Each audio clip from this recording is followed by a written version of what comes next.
우리 옆 사람에게 한번 인사하겠습니다. 당신은 선교사입니다. 당신은 1만 교회 운동의 선교사입니다. 평소에는 선교 다녀와서 이렇게 말씀을 나눴는데, 보고를 드렸는데, 오늘은 가기 전에 말씀을 기도 제목을 나누고 이렇게 갈 것 같습니다. 이번에 필리핀 선교 캠프는 경남 대학 선교국에서 10년째 필리핀 현장을 지속하고 있습니다. 그래서 몇 년 정도는 마닐라 현장, 그리고 지난 몇 해 동안은 쾌존 우리 현장으로 이렇게 다녀왔고, 이번에는 처음으로 클락 현장으로 이렇게 인도를 받습니다. 기도 제목이 있습니다. 5가지 정도 있는데, 첫 번째로 완전 불신자에게 오직 복음 증가하게 하옵소서. 두 번째는 대학 현장에 전도 시스템이 세워지게 하여 주옵소서. 그리고 세 번째로 클락의 RTS가 세워지게 하옵소서. 클락 현장은 지금 갑자기 개발이 막 이렇게 되어지고 있는 현장입니다. 그래서 우리나라로 위치하자면 대전처럼 이렇게 교통의 요지가 되어줄 수 있는 그런 현장인데, 공항이 생기고 또 많은 재개발이 일어나고 있습니다.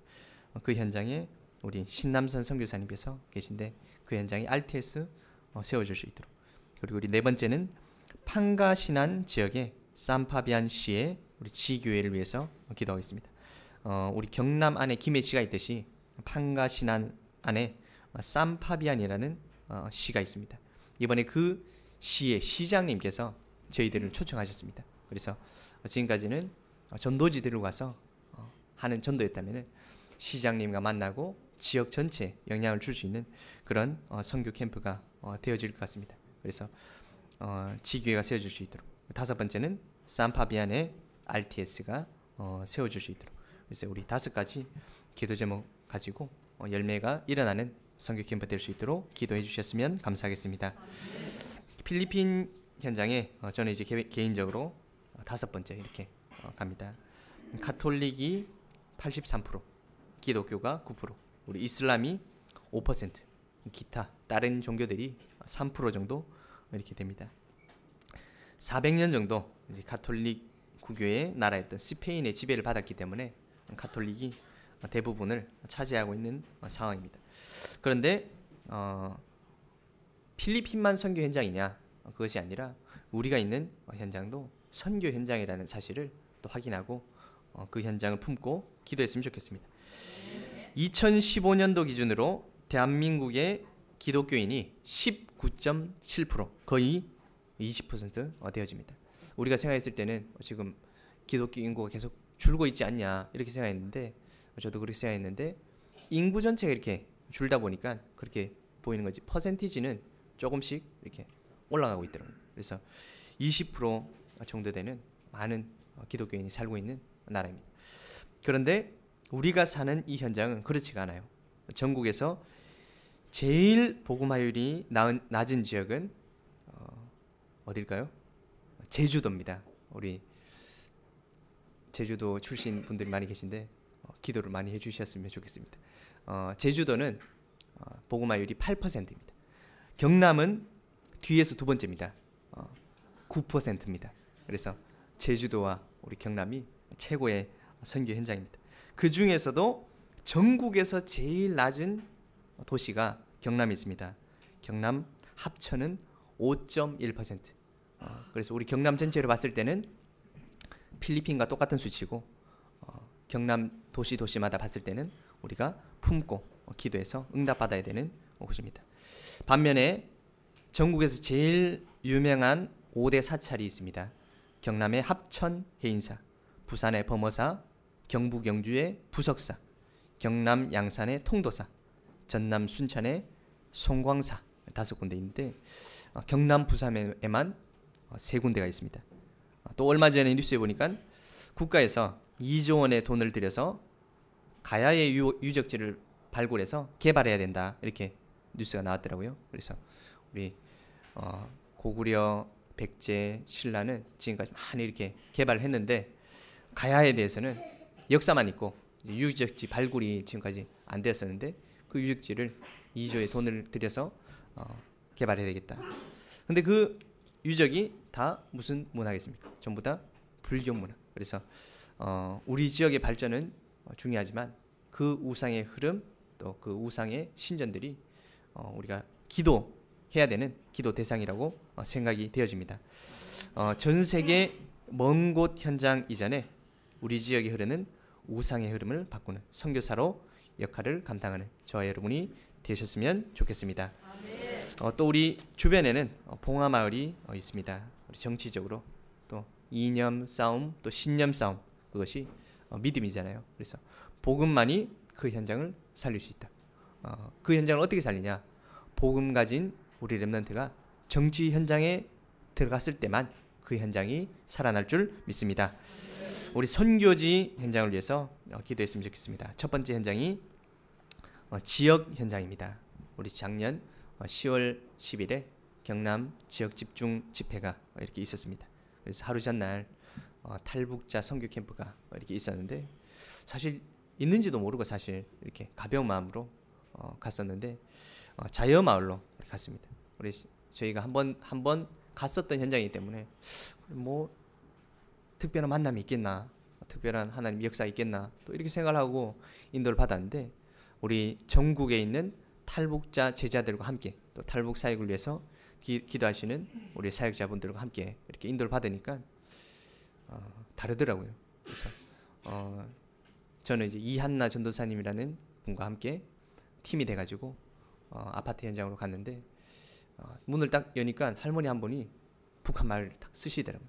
그래서 이한나 전도사님께서 들어가서 잠깐 얘기해도 되겠습니까? 얘기를 하니까 뭐 말투를 듣고는 바로 그냥 뭐 어디서 왔냐, 뭐 하는 사람이냐 물어보는 것도 없고 그냥 바로 이렇게 안내를 하시더라고요. 그래서 딱 앉으면서 이제 전도사님께서 하시는 말이 저는 평안남도에서 왔는데 어디서 오셨습니까? 딱 하니까 이 할머니가 나는 평안북도에서 왔다 이렇게 딱 하면서 마음의 문이 다 열리고 이분이 복음도 너무 잘 듣고 영접하시고 그래서 하나님께서 하시는 또 응답이 있구나. 근데 그 정도가 아니고 자기가 딸처럼 지내는 이제 아주머니가 한 분 있는데 이분도 복음을 들어야 된다. 이래가지고 우리가 이제 캠프 시간이 다 끝났는데도 좀 기다려보라 해가지고 그분을 불렀어요. 근데 이분이 와서 보니까 교회를 다니시는 게 아니고 하나님의 교회 열심으로 이렇게 다니시더라고요. 그래서 이한나 전도사님께서 복음을 전하고 해도 자기 생각 또 자기 믿음이 있다 보니까 안 들어갔어요. 그리고 이제 한 2주 3주 정도 지났는데 이분이 이한나 전도사님한테 연락이 와가지고 한 번만 더 와달라고 한 번만 더 와서 우리 집에 이제 자고 가도 되니까 하루 자고 이렇게 가시라고. 그리고 이제 이한나 전도사님께서 그 서울 지역에 사시는데 시간을 내셔가지고 이렇게 오셨는데 알고 보니까 이 하나님 교회를 믿는 많은 그 자매들을 모아놓고 이렇게 5명 모아놓고는 팀 사역을 하려고 이제 교회 다니면 안 되고 하나님 교회를 다녀야 된다. 탈북자 이제 자기들끼리 딱 이렇게 모여가지고 믿음을 딱 그래서 이 전사님께서 또 지혜롭게 잘 이렇게 하시고 또 기도하면서 인도받아야 되겠다. 그래서 많은 돈을 쓰고 또 시간을 썼는데 이게 순진하게 또 속은 게 아닌가 또 이런 생각이 좀 들잖아요. 근데 또 하나님께서는 또 새로운 또 문을 열어주시고 지난번에 우리 윤성희 집사님을 또 만남을 주셔가지고 하나님이 그 현장에 또 예비되어진 많은 탈북자 또 믿음의 사람들이 있습니다. 그리고 자여마을뿐만 아니고 우리 진영 지역 현장에도 탈북되어진. 그래서 우리가 꼭 가서 전도하는 현장이 아니라 가서 선교하는 현장이 아니라 와 있는 선교 대상자 그것을 품고 기도하는 응답을 받아야 됩니다. 두 번째로는 교회 현장입니다. 교회 안에 와 있는 우리 선교사들을 선교 대상자들을 품고 기도하고 함께 응답 받으셨으면 좋겠습니다. 이번에 집중 1차 합숙 이렇게 인도받았습니다. 그래서 아주 은혜로운 시간 이렇게 잘 보냈습니다.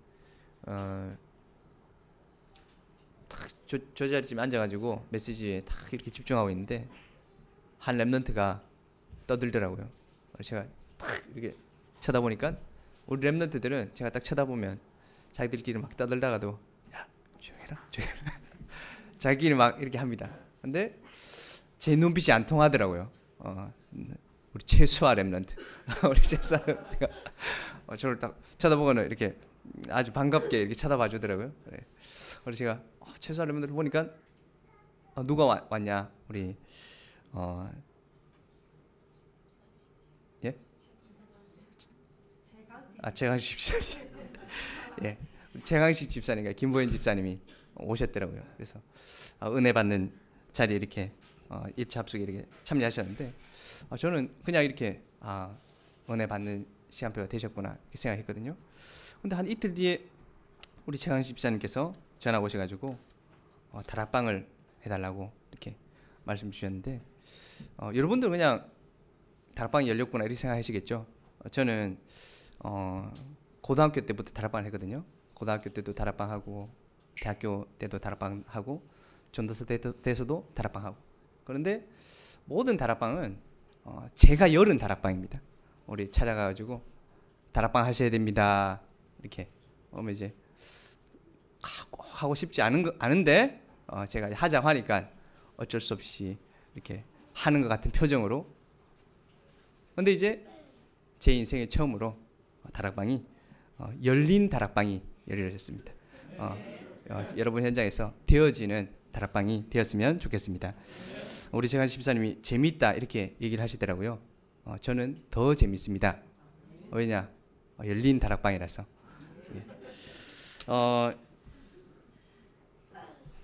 질문을 많이 하시거든요. 그래서 제가 저에게도 많이 도움이 되고 있습니다.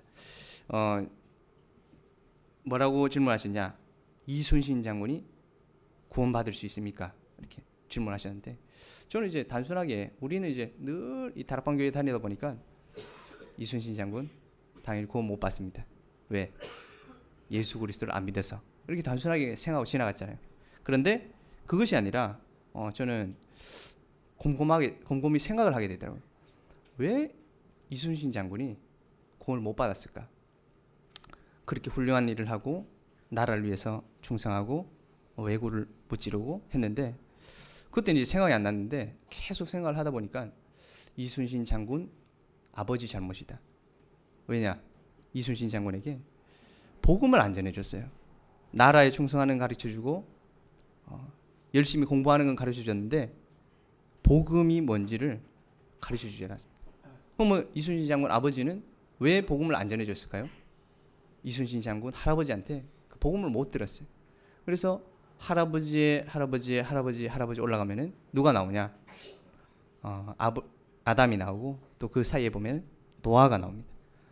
하나님께서 복음 없는 이 모든 세상을 물 심판으로 홍수로 딱 심판하셨습니다. 하나님 떠난 죄를 지은 이 인간이 하나님 없이 계속해서 살아가니까 하나님이 노아 가족 8명만 빼놓으면 다 물로 심판을 하셨습니다. 그런데 이 노아와 세 아들이 복음을 가지고 살았는데 이 복음이 자녀에게 전달이 안 됐더라고요. 자녀에게 전달이 되다 보니까 복음 있는 사람이 있었어요. 누구냐? 아브라함.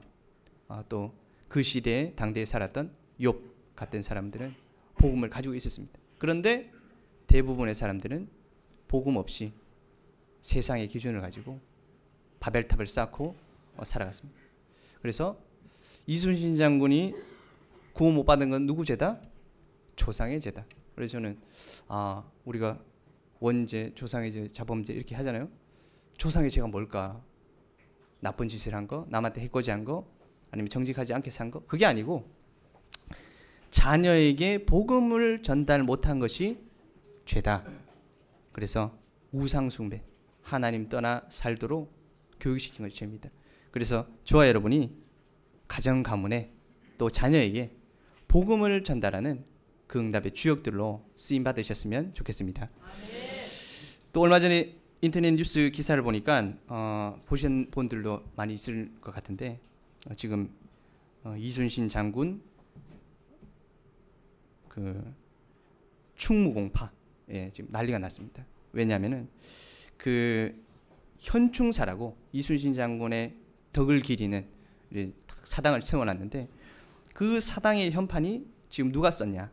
박정희 대통령이 이렇게 써놨다 하더라고요.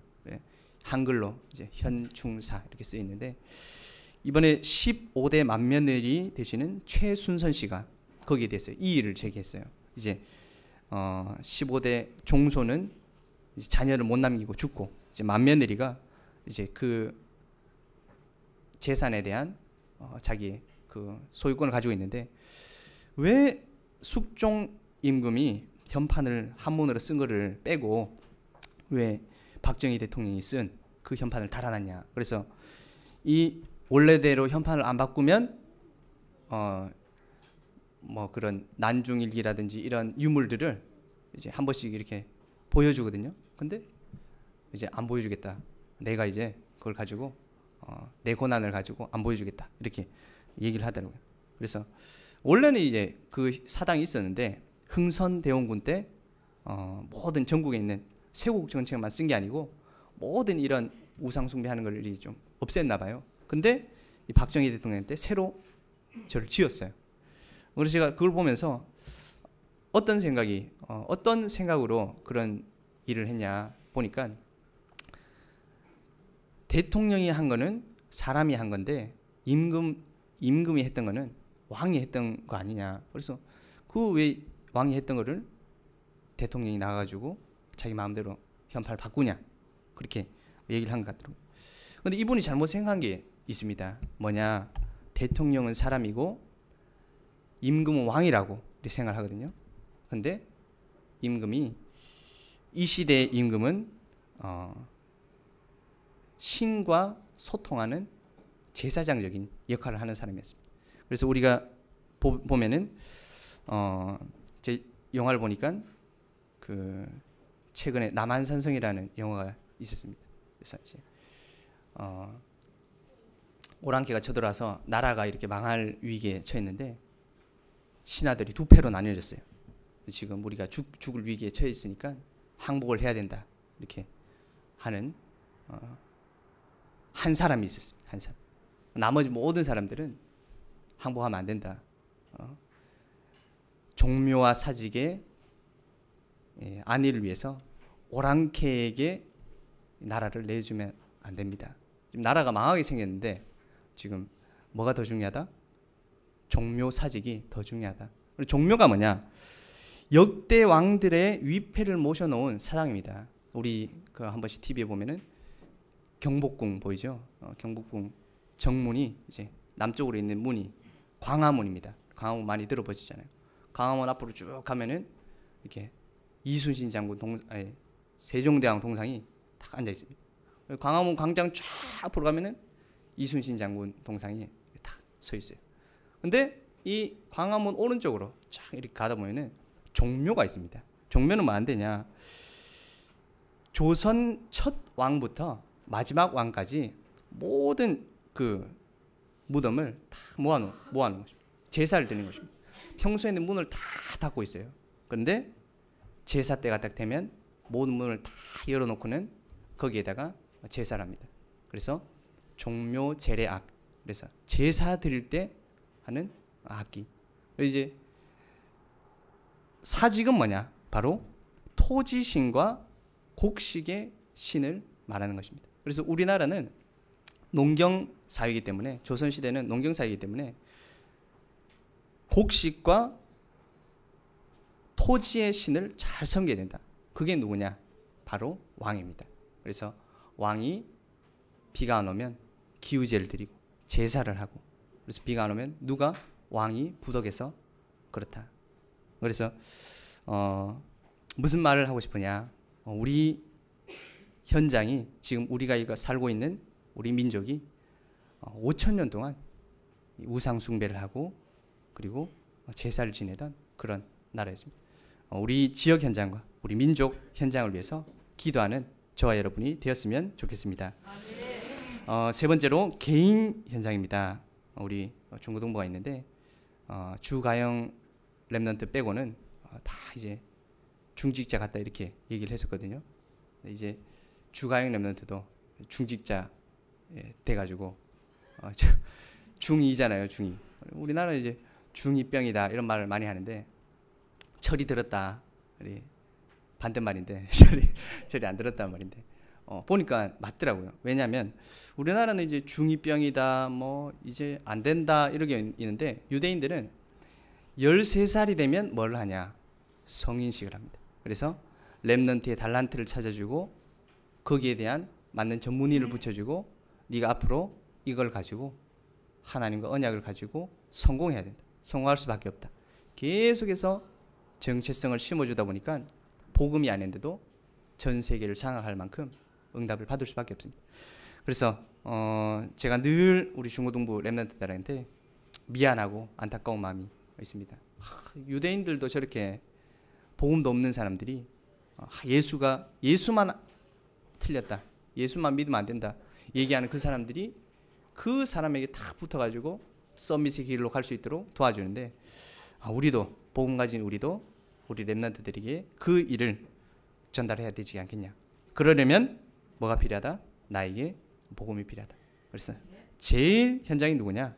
나 자신이 개인화되는 응답을 받으셨으면 좋겠습니다. 나에게 복음이 필요하다. 그리고 우리 중고등부에게 복음이 필요하다. 우리 모든 렘넌트들에게 복음이 필요하다. 확인하시기 바랍니다.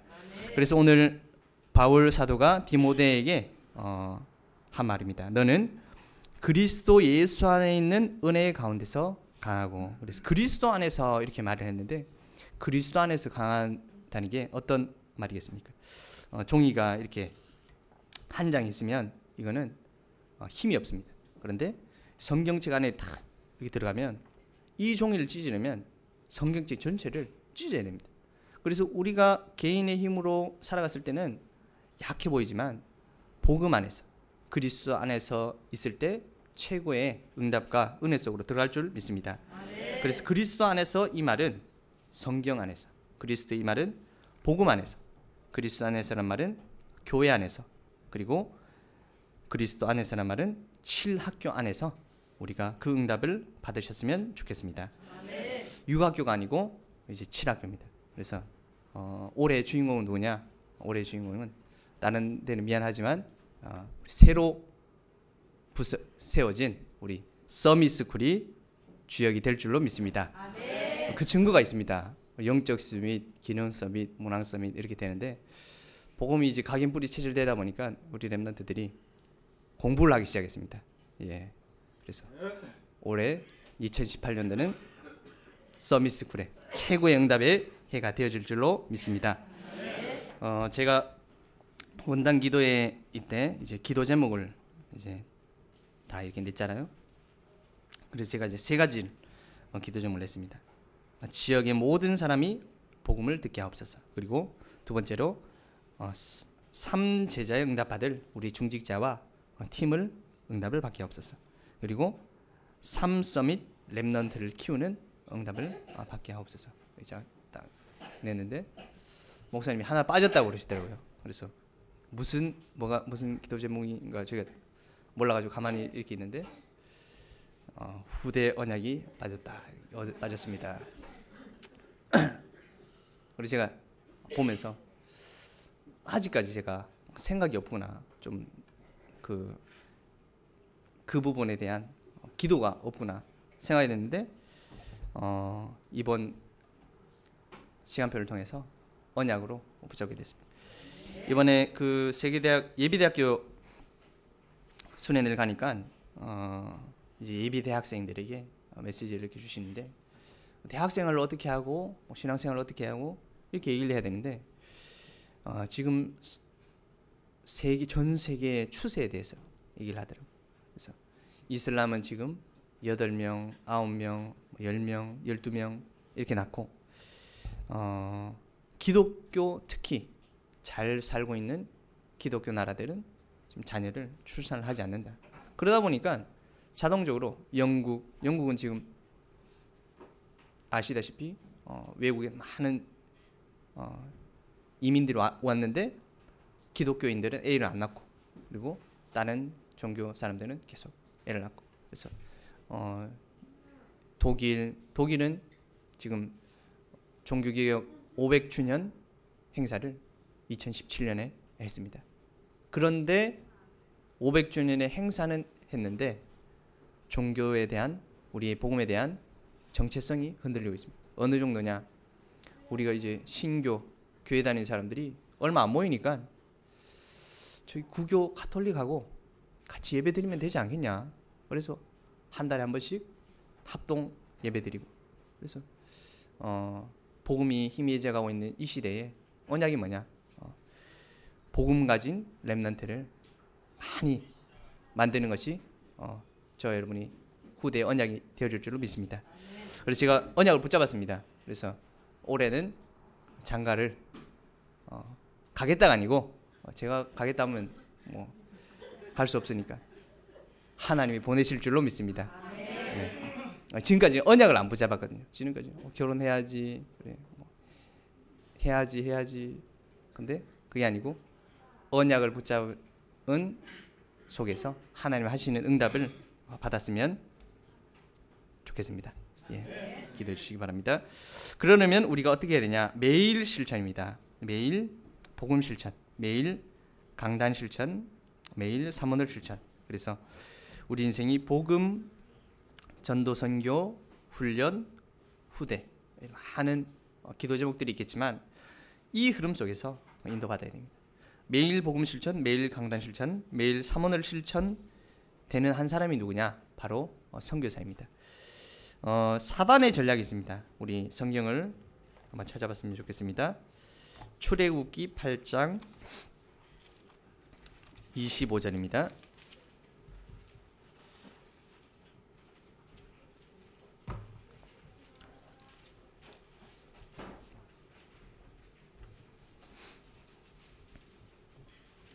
출애굽기 8장 우리 25절 한 절을 우리 함께 합독하겠습니다. 바로가 모세와 아론을 불러 이르되 너희는 가서 이 땅에서 너희 하나님께 제사를 드리라. 우리가 아시다시피 바로 왕이 모세를 통해서 일어나는 10가지 기적에 너무 시달려가지고 항복을 합니다. 10가지 기적을 어떻게 외우냐? 따라하시기 바랍니다. 피기에 이파 악 도구 매흑장. 예, 한 번 더 해보겠습니다. 피기에 이파 악 도구 매흑장. 우리 초신 가면 이제 가르쳐 줍니다. 이제 피, 개구리, 이, 파리, 악질, 독종, 우박, 메뚜기, 흑암, 장자의 저주. 10가지 재앙이 이렇게 일어나는데 이렇게 10가지 재앙에 바로가 계속해서 시달리다 보니까 모세와 아론을 불러가지고 얘기를 합니다. 너희가 제사를 드리긴 드리는데 어디서 드려라? 이 땅에서 제사를 드려라. 애굽에서 제사를 드려라.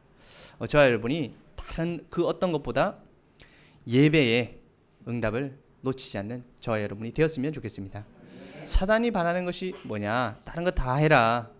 다른 거 다 해도 되는데 예배만 드리지 마라. 그럼 우리는 반대로 예배에 성공하면 되어질 줄로 믿습니다.